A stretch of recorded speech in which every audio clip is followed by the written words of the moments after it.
Y'all can push for every activism that there is, but if you're a Christian, you can't say nothing about it. You can't have no activism. That's why you got Steph Curry, and he not even surrendered, and y'all believe he's a Christian. Y'all believe he's a Christian because he wrote Philippians 4:13. Y'all think he's a Christian. When you say something that goes against the extreme left identity politics, so that's the reason why you released this man. Civilly, he should sue them. I mean, what point? Like, you're being attacked for your religious beliefs?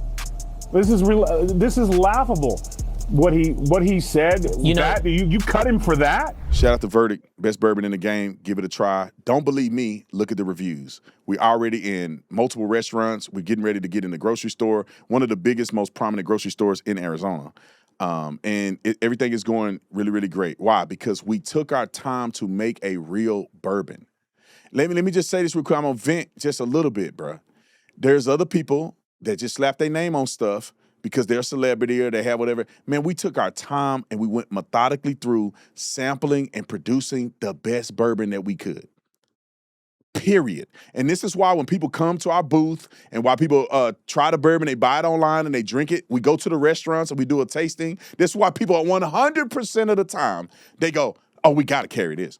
Oh, this is the best bourbon I ever had. Why? Because we actually drink bourbon and we know what it's supposed to taste like, and we got the best bourbon in the game, hands down, especially at the price point. There ain't no bourbon better than ours at the price point. I want to make this argument very simple. This argument is easy. Two things here. If Jaden was a superstar, nobody would care what he did. It's only because if you're not a superstar, you can't just say anything. Number two, if Jaden was a degenerate, they wouldn't care. Which one is more problematic in the locker room? A self-righteous Christian or a gay dude? Come on, we're going to talk about it. Let me play this clip real quick, and then I'm going to talk about the end. You tell all the men out there, all the men out there, who is the worst person to be in a locker room? A gay dude or a Christian that's self-righteous? That's always talking about Jesus and all this stuff. Or a gay dude? All right, y'all in the comment section, all y'all that play sports, you tell me what, and then I'm going to explain to you why. Roll the clip. Jaden Ivey, he doesn't necessarily mesh well with others. So yesterday, the Bulls let him go. Never screw with a locker room. Never screw with the workplace. You are always entitled to your own opinion, but you're never entitled, especially if you're not productive or you're disappointing, to disrupt the workspace. Be really great at something. You'll be able to get away with more. Partially true. What's the next one? Roll it. This was a consequence, let's not get it twisted. Jaden Ivey wasn't waived because he's a man of faith. The NBA is full of deeply religious players. That has never been the issue. He was waived because he specifically called NBA Pride Month a celebration of unrighteousness on his public platform while under contract. There's a difference between having beliefs and using your platform to call out a community your employer explicitly stands behind. Ivey crossed that line and the Bulls responded. It's not about religion, it's about conduct. Freedom of speech doesn't mean freedom from consequences, and the Bulls made that very clear today. I got to step on, look, young lady. That fool, I'm going to call her a fool because she a fool. When you say there's a bunch of people in the NBA that are deeply religious, and y'all not talking out against this, y'all can get on and go, Black Lives Matter.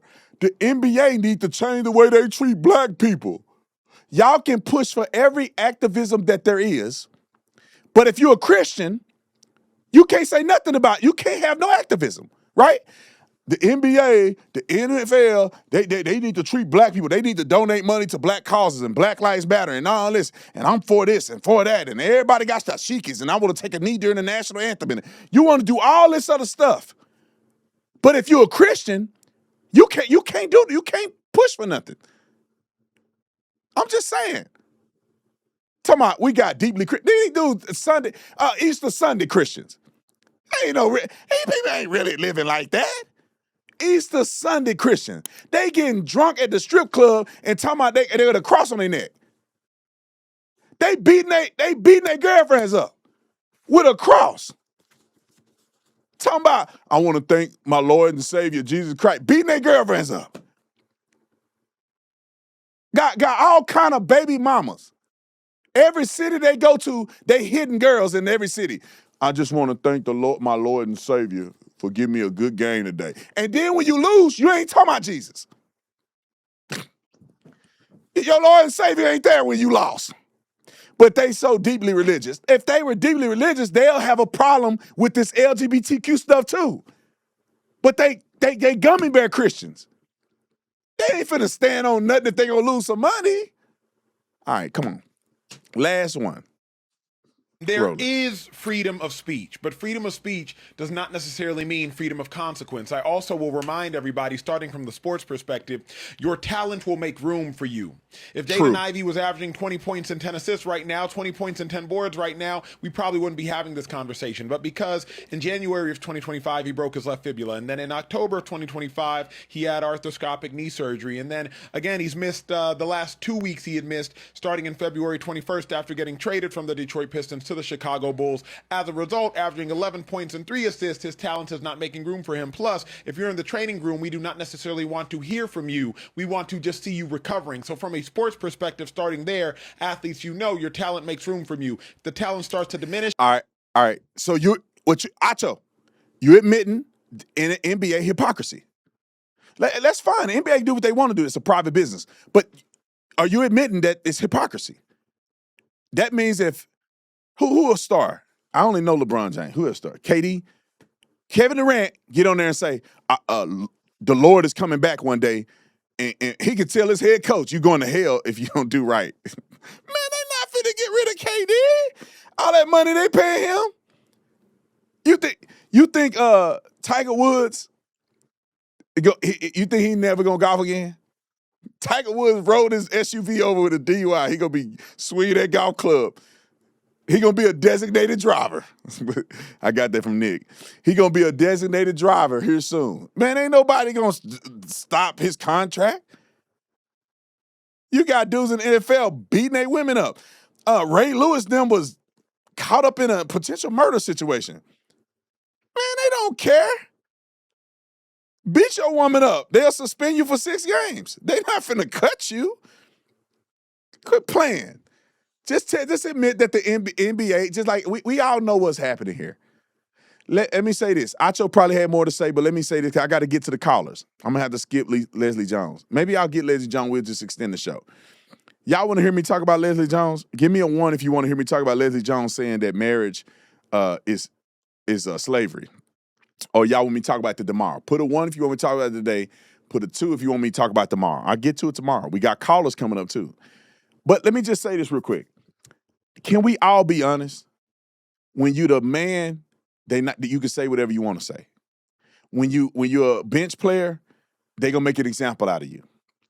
If you're a Christian, they'll make an example out of you for whatever you say. If you're a whoremonger or you a gay dude, they will never cut you. I don't care if you was riding a bench. I'm telling you, this is what will happen. And I said this. Why I said, which one is worse? A self-righteous Christian in the locker room. And I'm not saying this guy's a self-righteous Christian. I'm trying to make him the worst case scenario. A self-righteous Christian or a gay dude in the locker room, who's worse? It's a gay dude, bro. And nobody got the balls to say this, but Brandon Tatum and maybe a couple other people. Nobody want a gay dude in the locker room. Why?